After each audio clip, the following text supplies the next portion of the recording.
तैयार रहिए। स्टार्ट।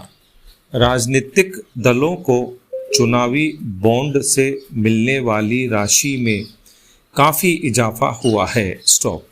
देश के 7 राष्ट्रीय और 24 क्षेत्रीय राजनीतिक दलों की ओर से सार्वजनिक किए गए आमदनी के ब्यौरे से यह खुलासा हुआ है। स्टॉप।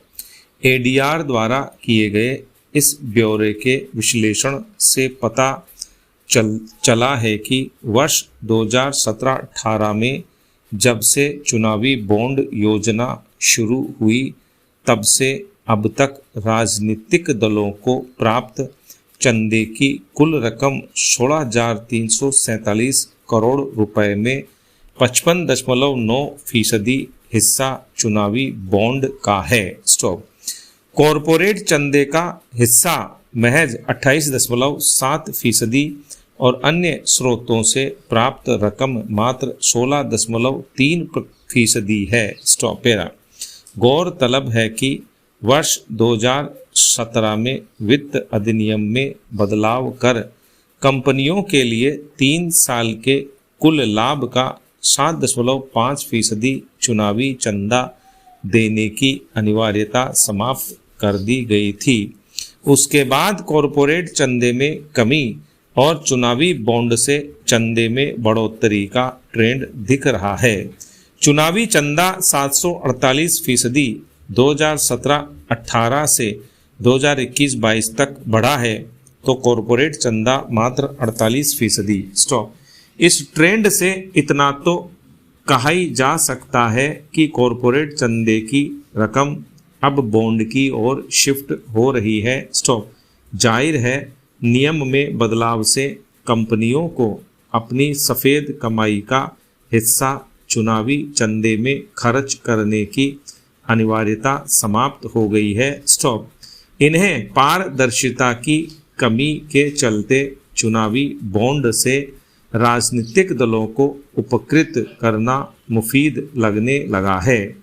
उद्योग जगत के सहयोग के बिना चुनावी बॉन्ड के हिस्से में इतनी बड़ी रकम आना संभव नहीं है। स्टॉप।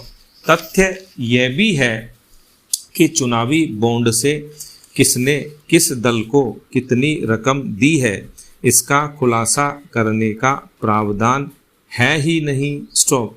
पिछले 6 साल में चुनावी बॉन्ड से भाजपा को 5,271.97 करोड़ रुपए 52%, कांग्रेस को 952.29 करोड़ रुपए 61.54 और तृणमूल कांग्रेस को 767.88 करोड़ रुपए 93.27% रकम हासिल होना दानदाताओं की सहूलियत को ही दर्शाता है। स्टॉप।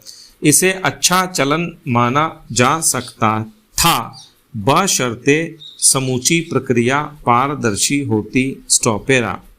देश में गहराई तक धंसी भ्रष्टाचार की जड़ों को राजनेताओं, कारोबारियों, बिचौलियों की तिकड़ी खाद पानी देती है। भ्रष्टाचार के खात्मे के लिए इस तिकड़ी को तोड़ना जरूरी है। चुनावी बॉन्ड व्यवस्था का एक उद्देश्य राजनीति में भ्रष्टाचार समाप्त करना था तो राजनीतिक दलों को चंदों में पारदर्शिता से दूर रखने की व्यवस्था आखिर क्यों कर की गई। स्टॉप। बात बात में तलवारें खींचते रहने वाले राजनीतिक दल अपने आर्थिक हित अहित का ध्यान मिलजुल कर ही रखते हैं। स्टॉप। यह नूरा कुश्ती जारी रही तो भ्रष्टाचार का खात्मा मुश्किल है। स्टॉप। विश्वविद्यालय और कॉलेजों में प्रवेश प्रक्रिया भले ही पूरी न हुई हो, प्रदेश में छात्र संघ चुनावों की आहट सुनाई देने लगी है। सरकारी स्तर पर अगले माह ही ये चुनाव कराने की तैयारी की जा रही है। महंगी लग्जरी वाहनों में छात्र नेता कॉलेजों में छात्रों के बीच वादों की जड़ी लगा रहे हैं, मगर हर बार इन चुनावों का माहौल देखकर सवाल यही उठता है कि लोकतांत्रिक प्रक्रिया की जानकारी देने के लिए कराए जाने वाले इन चुनावों में राजनीतिक दल व राजनेता क्यों कूदने लगे हैं? स्टॉप। शिक्षा के मंदिरों में वैसे तो पहले ही राजनीति घुस आई है, लेकिन इसकी बुराइयां जिस तरह से छात्र नेतृत्व में भी आती जा रही है वह चिंता का विषय है। छात्र संघ चुनावों में धनबल, हिंसा और जातिवाद के लिए कहीं न कहीं राजनीतिक दल भी दोषी हैं। इनके समर्थन की वजह से ही छात्र नेता शक्ति प्रदर्शन करते हैं और पानी की तरह पैसा बहाकर अपनी राजनीति को चमकाते हैं।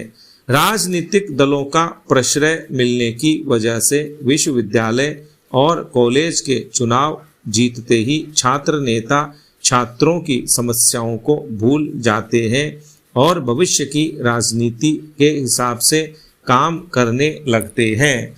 ऐसे में वोट देने वाला छात्र खुद को ठगा-सा महसूस करता है। हैरत इस बात की है कि जिस लिंगदो कमेटी की सिफारिशों के आधार पर चुनाव कराए जाते हैं उसकी सिफारिशें शायद ही कहीं लागू होती हों। कमेटी ने चुनाव में जितना खर्च तय कर रखा है उससे कई गुना ज़्यादा पैसा इन चुनावों में छात्र नेता बहा देते हैं। शहर की दीवारों को गंदा किया जाता है और कॉलेज व विश्वविद्यालयों में फैली गंदगी का तो कहना ही क्या। इसके जिम्मेदार विभाग भी महज आदेश निकालकर पीछे हट जाते हैं और कार्रवाई नहीं होने से छात्र नेताओं के हौसले बुलंद रहते हैं। छात्रों में नेतृत्व विकसित करने के इरादे से छात्र संघ चुनाव कराने में कोई बुराई नहीं है, पर निर्वाचित छात्र संघ पदाधिकारियों को विश्वविद्यालयों और कॉलेजों में शैक्षणिक माहौल बनाने का काम करना चाहिए। स्टॉप। असल में सब कुछ होता इसके उलट है। कॉलेज शिक्षकों से दुर्व्यवहार करने की कई घटनाएं सामने आती हैं। अगर इन सभी बुराइयों को मिटाना है तो ज़रूरत है लिंगदोह कमेटी की सिफारिशों को अक्षरशः लागू करने की। स्टॉप। इन सिफारिशों में उम्मीदवारों की उपस्थिति जैसे ऐसे कई बिंदु हैं जिन्हें सही मायनों में लागू करने से समस्या बहुत हद तक हल हो सकती है। स्टॉप।